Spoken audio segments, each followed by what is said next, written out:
Hey everybody, today John and I are going to open up this bottle of Russell's Reserve Single Barrel, and we're going to tell you what we think, and if it holds up to Long Branch and Wild Turkey 101, and whether or not we think that you should spend your hard-earned money on this bottle. Stay tuned.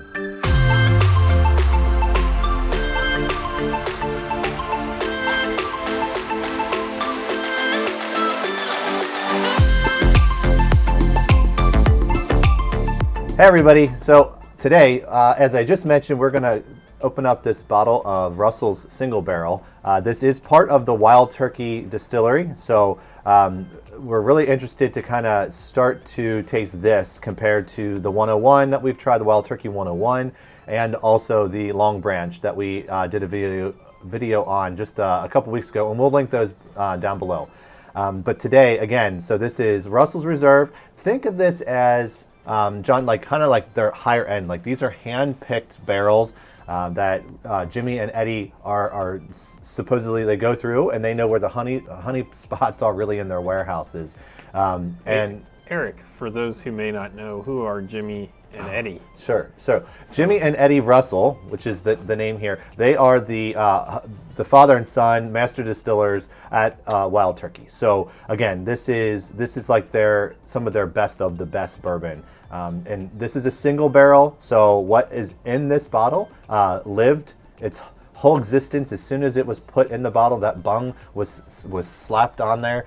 It went to the warehouse, it sat there, and then it aged, and then when they went to bottle this, it came from the same barrel. A lot of other bourbons, not all, like that's what the importance is of how it says single barrel. But a lot of other bourbons are blended together. That's how you get the consistency. So that every time you go and you pick up that bottle of Wild Turkey 101 or the bottle of Buffalo Trace, it is going to be very, very similar in flavor. The notes, the spice, the sweetness, really all of it becomes very, consistent. And that's how they are able to produce such a good product and be successful at it. The single barrels started to come around when they realized that, obviously, depending on the placement of the barrel in the warehouse, it's going to have different elements that that play a role, whether it's light, whether it's the heat and the cold. So the closer it is to a window or to the edge of the warehouse compared to if it's in the middle, very middle of the warehouse, or the top or the bottom, is really going to change how that bourbon breathes in and out of the bourbon barrel throughout the 4 to 8 to 20 years, however long that it's stored in the warehouse. Eric, did you say bung in there? I did. Maybe you can explain to some of our newer bourbon people what a bung is, Eric. Sure, I'd love to. And does it go in a bung hole? It does go in a bung hole. Okay. So, all right. So here now, I'm not Beavis. That's not Butthead. But for my bung hole. For bung hole. We need a bung hole. Cornholio. Cornholio. But the term actually it's a legitimate term when they make barrels for bourbon specifically, but more generally, really any alcohol. So even wine. They will have a small hole, usually it's drilled in after the barrel is made, and then that's where they will pour whatever the fermented alcohol is into the barrel to let it age. So they'll take a separate piece of wood that is shaped roughly the same size, but it's a little bit more concave at the top, and they literally will hit it, bang it in there, and that is the bung that goes into the bung hole. Sometimes they'll open it up and they'll take samples and taste for quality assurance. Sometimes they'll actually drill secondary holes or even smaller little, I can't remember the term, but they'll actually just do a small little sliver into the bourbon, get a little, or the barrel, and then they'll get a little bit of the alcohol, and they'll be able to look at the coloring, taste the flavor notes, and see if it's a bourbon that's ready to be. So this was a single barrel, so that's telling us that it was out of only one barrel. That's right. Then at the distillery. That's right. Yep. Pretty cool. So with that, we actually have some of the other Wild Turkey brands here. So 101, my favorite, one of John's favorite, and then bringing back, All right. Is the Long Branch. So we have those here. Again, these are just 3 of the many different variations that you are able to pick up from Wild Trace. Wild Trace. I'm making up words. Yeah. Okay. That's Buffalo Trace. So let's just from Wild Turkey. Wild Turkey, yes. How fitting with around Thanksgiving time. What better bourbon to drink than Wild Turkey? That's bourbon, right. So we also have Long Branch's Matthew McConaughey's version of Wild Turkey, and then these are both. I think this is Jimmy and Eddie on both of these, right? That's right. As the master distiller. Yep. So let's just get right into it. We're going to go ahead and open up the Russell's Special Reserve Single Barrel, and we'll give it a taste. Let's get the cork pop. There you go. Oh, yeah. That's a good cork pop. It's nothing that sounds better than that. So we'll just pour a little bit in, give it a taste. Then we're going to try something a little bit different after this.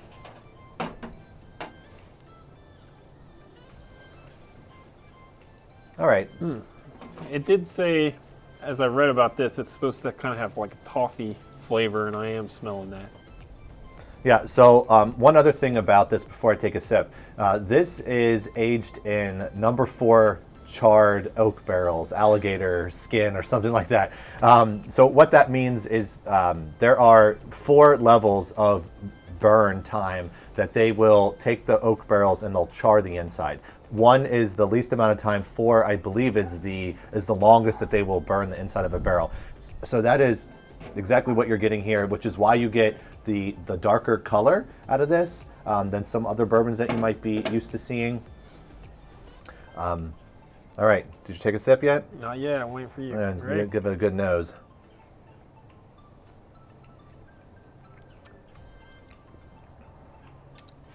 Okay. They weren't wrong about the toffee. They weren't. Yeah. It has the The toffee and flavor. vanilla. Classic Wild Turkey spice, but it's the after. Oh, it's smooth. It's not a big burn on it. It's Not pretty at all. smooth. Yeah. And again, it's a cold fall day today. So I'm, even if it is spicy, it's warming me up. I'm happy about that.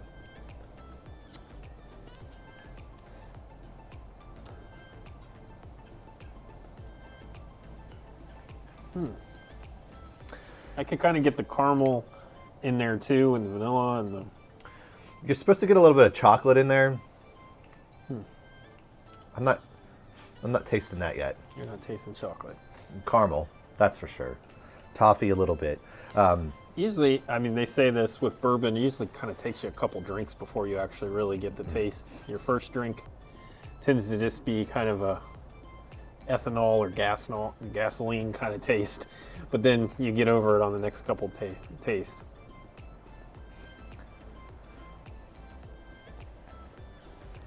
Gasoline's probably a bad description of it, but yeah.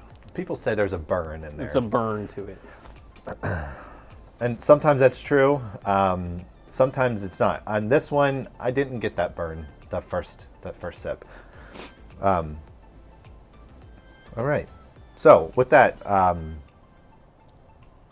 this is really good. I know. It is smooth. So a few people have asked us if we've disliked any of the bourbons. So far, I haven't disliked any of the bourbons we've tried. You know, here's the thing you got to think about too with disliking bourbon, because really, if you think about it, bourbon is an elite class of whiskey, right? So almost by default, I mean, it's like in a different league than whiskey is. So really, there's no bourbon I really ran into that I really disliked. But you know, you kind of have a preference for one or the other. I mean, I've not tasted one and just like spit it out. Would that be a fair way of saying it? Yeah. You know, I've had some that aren't my favorite. Some of the you know, I've really tried to acquire Four Roses, but Four Roses I just can't get to yet. I need to keep trying it a little bit more, but it's a little spicy. Buffalo Trace, I pretty much loved everything Buffalo Trace I've ever tasted. I've loved everything I've tasted Wild Turkey. Spoiler, we have a really special bottle of Buffalo Trace Oh yeah, that we'll be doing a video on pretty shortly. I'm looking forward to that. I am too. So, so the one thing that we were going to try a little bit different here is actually we're going to put ice in our cups, and we're going to see how it changes the flavor profile, if at all. You know, as I'm tasting this would be really good. Like if I think about pairing with something, like if I had chocolate and I was eating chocolate with this, it would be really good, probably. Yeah. Candy or something like that. because it is very like it's almost sugary sweet to it. It does have a good sweetness to it. And I don't think we mentioned this, so John, how much did you pay for this bottle? It's not cheap. It was like I don't remember exactly. I think it's going for about $55, somewhere around 50 to $60. It was not cheap, but I saw the 10-year single barrel. It's 10-year, isn't it? I thought it was 10-year. I don't know if this one is. I'll check on that, but I think it's the single barrel, and I was like, you know, I like Wild Turkey 101. I like Long Branch. Why don't I try this one? So I think from a price point, isn't Wild Turkey like Wild Turkey you can get for $20-$25. And Long Branch was like about 35. $35, and then this was $50-$60. Yeah, so again, it's a good range. If you're looking for an entry-level bourbon, I don't think that I would recommend anybody go out and drop $65 or $60 to $65 on a bottle. You know, the best thing I can offer is really if you're trying to get into bourbon, you can definitely find an entry point here for Wild Turkey. I would obviously go with either just the straight Wild Turkey or the 101. Those are going to be again around the $15 to $20 range, depending on what part of the country you're in. And then if you're really wanting to try some of these other more higher end bourbons without investing so much money, you might want to just go to a local bar that has a decent selection and make good friends with the bartender. Some of them, they may even just give you a small sample without even charging you, knowing that you're going to end up buying a drink anyway. Just treat them well, tip them well. Like, that's all they're looking for. They like to have that, you know, good conversation, and honestly, it will end up working out in your benefit because you'll be able to try a few different bourbons. All right, I'm going to get this the ice out. We're going to try the ice.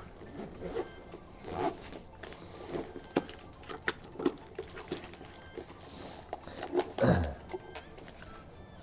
you can edit. You know, I would say like with bourbon too, you know, the thing, bourbon is kind of like ice cream. I really haven't run into a lot of ice cream that I don't like, but it just kind of depends on the day and the mood that you're in and the one that you want to try. That's true.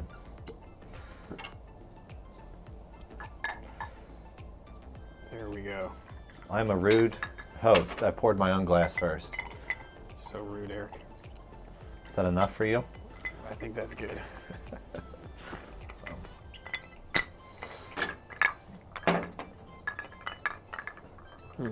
All right, we have Cheers. oh, cheers. We have these new fancy glasses. They were a gift from my parents.